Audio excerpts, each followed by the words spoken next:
जय हिंद दोस्तों, welcome to Shiv Shanti classes. Shiv Shanti classes में आपका बहुत बहुत स्वागत है।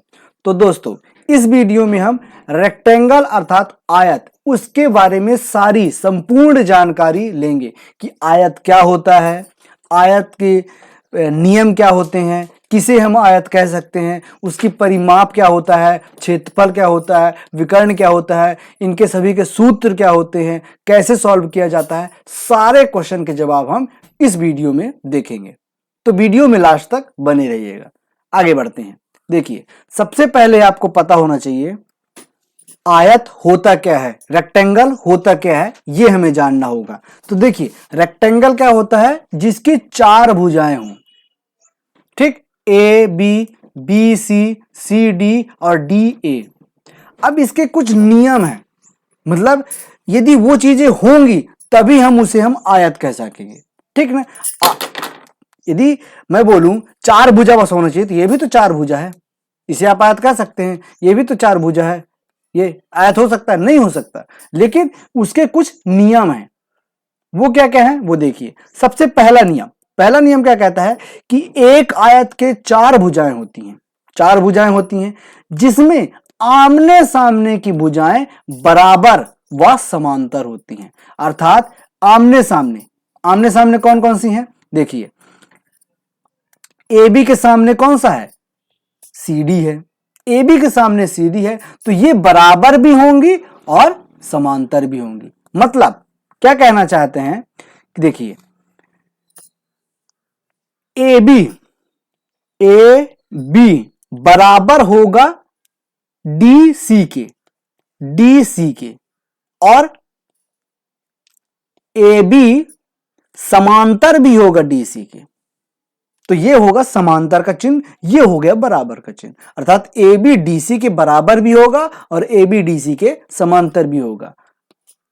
और एक और साइड है ए डी बराबर होगा बी सी के और ए डी समांतर होगा बी सी के। तो ये पहला पॉइंट हुआ, समझ में आया कि आमने सामने की भुजा बराबर भी होगी और समांतर भी होगी। अब दूसरा पॉइंट, किसी आयत के सभी कॉर्नर कोण 90 डिग्री के होते हैं। अर्थात ये कोण, ये कोण, ये कोण और ये कोण सभी क्या हो जाएंगे? 90 डिग्री के। अर्थात एंगल ए बराबर होगा एंगल बी, बराबर होगा एंगल सी, बराबर होगा एंगल डी, बराबर किसके? 90 डिग्री के। अर्थात ए बी सी डी चारों के चारों हमारे 90 डिग्री के होंगे। आया समझ में? अब आयत में तीसरा पॉइंट क्या है? आयत में दो विकर्ण होते हैं जो कि एक दूसरे को समद्विभाजित करते हैं। तो पहले देखिए, आयत के दो विकर्ण अर्थात ए सी और बी डी। तो कौन कौन से विकर्ण कौन कौन से हो गए? ए सी और बी डी विकर्ण, दो विकर्ण मिल गए। अब जो एक दूसरे को समद्विभाजित करते हैं, समद्विभाजित मतलब दो बराबर भागों में बांटना। अर्थात यदि ये यहां पे डी हो गया, डी, तो क्या हो जाएगा? बी डी बराबर हो जाएगा डी डी। कौन कौन सा क्या हो जाएगा? बी स्मॉल डी बराबर होगा स्मॉल डी कैपिटल डी। और दूसरा क्या होगा? ए डी बराबर होगा डी सी के। समद्विभाजक का मतलब ये होता है। ठीक, अर्थात ये इसके बराबर हो जाएगा और ये इसके बराबर हो जाएगा। अर्थात दो, जो डी बी और डी है बड़ी वाली लाइन, वो बराबर दो भागों में बट जाएगी। जो एसी है वो बराबर दो भागों में बट जाएगी। उसी का मतलब होता है समद्विभाजित। ठीक, सभी समान दो दो भागों में बंट जाना समद्विभाजित कहलाता है। यहां तक कंफर्म? अब आगे देखिए चौथा पॉइंट क्या कह रहा है? चौथा पॉइंट कह रहा है कि एक आयत के चारों कोणों का योग 360 डिग्री होता है। अर्थात angle A plus angle B plus angle C plus angle D, ये पूरे क्या होते हैं 360 डिग्री होता है। कैसे?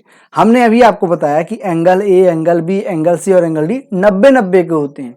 तो आप देख लीजिए, ये 90 प्लस ये 90 प्लस ये 90 प्लस ये 90, ये मतलब ये 90, ये 90, ये 90, ये 90, सभी को जोड़ लीजिए, हो जाएगा 360। तो आयत के सभी नियम आपको समझ में आ गए होंगे। ये चारों नियम जब फॉलो होगा किसी भी चतुर्भुज में, तो आप उस चतुर्भुज को आयत कह सकते हो। आया समझ में? अब आगे बढ़ते हैं। सबसे पहले आयत की देखते हैं कि लंबाई कौन कौन सी है। तो देखिए, लंबाई कौन कौन सी कहलाएगी? ए बी, कौन कौन सा? ए बी और डी सी। दो लंबाई हैं जिसे हम किससे डिनोट किए हैं? एल से। चौड़ाई कौन कौन सी है? ए डी और बी सी, जिसे हम डिनोट किए हैं बी से। विकर्ण कौन कौन सी है? बी डी और ए सी, जिसे हम डी से डिनोट कर लिए। ठीक, तो ये दोनों भी विकर्ण क्या हो जाएंगे? बराबर। अब यहां पे मैं पहले बता दिया हूं कि ये दोनों क्या होंगे? सब के सब बराबर होंगे। तो ये चीजें समझ में आ गई। अब आगे हम देखते हैं आयत का परिमाप। सबसे पहले आपको पता होना चाहिए कि परिमाप क्या होता है। ठीक, जैसे आपके पास एक चतुर्भुज है, ये चतुर्भुज बोला हूं, आयत नहीं बोला हूं मैं, चतुर्भुज। तो क्या होगा? परिमाप क्या होगा कि जो जो बाउंड्री कहलाएंगी, जो जो हमारे पास बाउंड्री है, ये हमें इसका माप परिमाप कहलाता है, अर्थात पेरीमीटर कहलाता है। तो जैसे आपका खेत है, तो खेत में जो मेड़ होंगी, ये मेड़ होती हैं, तो मेड़ की लंबाई, चारों साइड की लंबाई को यदि जोड़ दोगे तो क्या कहलाएगा? वो परिमाप कहलाएगा। आया समझ में? तो हम इस आयत का परिमाप निकालते हैं। कैसे? देखिए, क्या बोल रहा है? परिमाप मतलब चारों साइड को जोड़ देना। तो क्या, कैसे जोड़ेंगे? ए बी, हमारा एक साइड है A B, plus B C plus C D plus D A, चारों साइड जुड़ गए। अब देखिए कैसे, ए बी की जगह क्या लिखेंगे? एल। ए बी को हमने क्या माना है? एल। बी सी को माना है हमने बी, प्लस सी डी को माना है एल, प्लस डी ए को माना है बी। तो देखिए, एल प्लस एल क्या हो जाएंगे? 2L हो जाएगा, प्लस बी और बी मिलके 2B हो जाएगा। अब यहां से 2 कॉमन हो जाएगा क्योंकि दोनों में है, तो हम 2 बाहर निकाल लेंगे तो क्या बनेगा? L plus B. मतलब L क्या है? लंबाई है, B क्या है? चौड़ाई, अर्थात 2 गुणे लंबाई धन चौड़ाई। आयत का परिमाप क्या हो गया? 2 गुणे लंबाई धन चौड़ाई। तो उम्मीद करते हैं आयत का परिमाप आपको समझ में आ चुका होगा। वीडियो पसंद आती जा रही है तो लाइक जरूर कीजिएगा, एक ही बार कीजिएगा, 2 बार करेंगे तो न्यूट्रल हो जाएगा, ठीक है ना। और चैनल को सब्सक्राइब जरूर से जरूर कीजिए। आगे देखते हैं। देखिए, आयत का क्षेत्रफल। अब क्षेत्रफल क्या होता है? परिमाप तो आपको पता चलेगा कि जो सिर्फ बाउंड्री होती है वो हमारा परिमाप कहलाता है। क्षेत्रफल क्या होता है? क्षेत्रफल ये इसके अंदर, अर्थात ये पूरा खेत, इसका जो एरिया होगा उसे हम कहते हैं क्षेत्रफल, अर्थात ये भाग निकालना हमारा क्षेत्रफल कहलाता है। आया समझ में? तो इसका परिभाषा क्या होता है कि यदि आयत का क्षेत्रफल निकालना है तो क्या होगा? आयत का क्षेत्रफल होगा लंबाई गुणे चौड़ाई, अर्थात लंबाई, एक लंबाई ले लीजिए, आप ये ले लीजिए, ये ले लीजिए, एक लंबाई ले लीजिए और एक चौड़ाई, दोनों को आप गुणा कर दीजिए, आपका क्षेत्रफल आ जाएगा। जैसे हम इसी में एक एग्जांपल लेते हैं। मान लीजिए लंबाई हो गई 10 मीटर, चौड़ाई हो गई 5 मीटर, तो ये 10 है तो ये भी 10 होगा, ये 5 है तो ये भी 5 होगा। ठीक, अब क्षेत्रफल कैसे निकले? क्षेत्रफल हम ए से निकालते हैं, तो क्या हो जाएगा? लंबाई कितनी हो गई 10 मीटर गुणे चौड़ाई कितनी हो गई 5 मीटर। तो क्या हो जाएगा 10 पना 50 और मीटर मीटर मीटर स्क्वायर। ठीक, तो क्या हो जाएगा हमारे इस आयत का क्षेत्रफल क्या हो गया 50 मीटर स्क्वायर। आया समझ में। उसी प्रकार यदि हम लंबाई निकालते तो क्या होता, हमने क्या माना 10 मीटर 5 मीटर 10 मीटर 5 मीटर। तो क्या हो जाएगा 2, यहां पे फार्मूला रखो 2, लंबाई कितनी है 10, चौड़ाई कितनी है 5, तो क्या हो जाएगा 2 और 10 और 5 15। तो क्या हो जाएगा 2 गुणे 15, 15 दूना 30 मीटर। तो आयत का परिमाप आया 30 मीटर और आयत का क्षेत्रफल हुआ हमारा 50 मीटर स्क्वायर। आया समझ में। अब देखिए यहां पे सपोज दैट आपको विकर्ण निकालना है। विकर्ण क्या हो जाएगा बी और डी। तो विकर्ण का परिभाषा क्या होता है, देखिए आपको पता होना चाहिए पाइथागोरस थ्योरम। ये हो गया हमारा राइट एंगल ट्रायंगल। कौन कौन सा ट्रायंगल कौन सा हो जाएगा हमारे पास बी सी डी।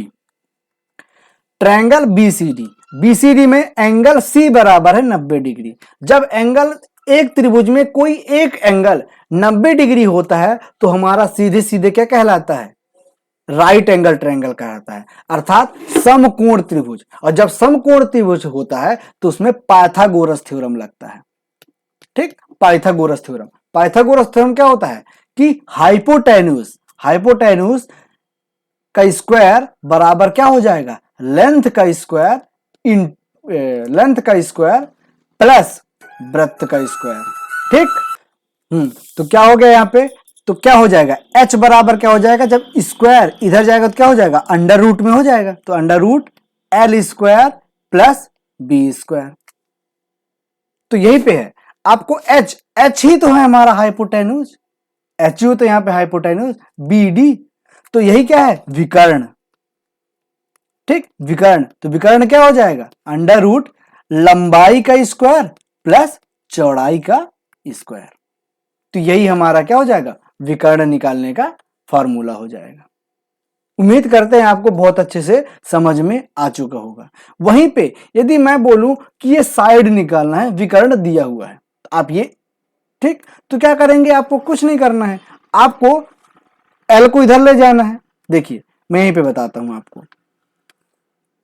सपोज आप क्या बोल रहे हैं कि मुझे ये बी की वैल्यू निकालना है, तो क्या हो जाएगा यहां से आप बी की वैल्यू निकाल लीजिए। आपको एच दिया रहेगा एल दिया रहेगा, तो क्या करना है आपको एच स्क्वायर बी निकालना है, तो एल को इधर ले जाएंगे तो इधर क्या हो जाएगा माइनस एल स्क्वायर बराबर क्या हो जाएगा बी स्क्वायर। तो जब स्क्वायर इधर जाएगा तो under root H square minus का एल स्क्वायर बराबर क्या हो जाएगा बी।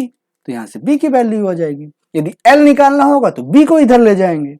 तो उम्मीद करते हैं आपको ये विकर्ण भी निकालना आ गया होगा। ठीक, तो उम्मीद करते हैं ये वीडियो पसंद आई हो तो वीडियो को लाइक कीजिए, शेयर कीजिए और चैनल को सब्सक्राइब अभी तक आपने नहीं किया है तो प्लीज चैनल को सब्सक्राइब कर लीजिए और बेल आइकन में ऑल पर क्लिक कर लीजिए। ठीक, यदि आप या आपके पहचान में कोई 9th या 10th क्लास का है, 9th क्लास या 10th क्लास का कोई बच्चा है तो उसको मैथ के लिए परेशान नहीं होना है। आप हमारे चैनल पे जाइएगा और प्लेलिस्ट पे जाइएगा। प्लेलिस्ट में जाने के बाद आपको ये जब स्क्रॉल करेंगे तो आपको ये 10th क्लास की सभी मैथ के हर एक चैप्टर की वीडियो आपको पर्टिकुलर मिल जाएगी। ठीक, उसके बाद 9th क्लास में भी आपको सारी चैप्टर की वीडियो मिल जाएगी। हर एक चैप्टर का इंट्रोडक्शन, हर एक चैप्टर का हर एक एग्जाम्पल और हर एक एक्सरसाइज का हर एक क्वेश्चन आपको बहुत ही अच्छे से एक्सप्लेन किया गया है। तो प्लीज चैनल को अभी तक आपने सब्सक्राइब नहीं किया है तो प्लीज सब्सक्राइब कर लीजिए और प्लेलिस्ट पर विजिट जरूर कीजिएगा। मिलते हैं नेक्स्ट वीडियो में, तब तक के लिए जय हिंद जय भारत।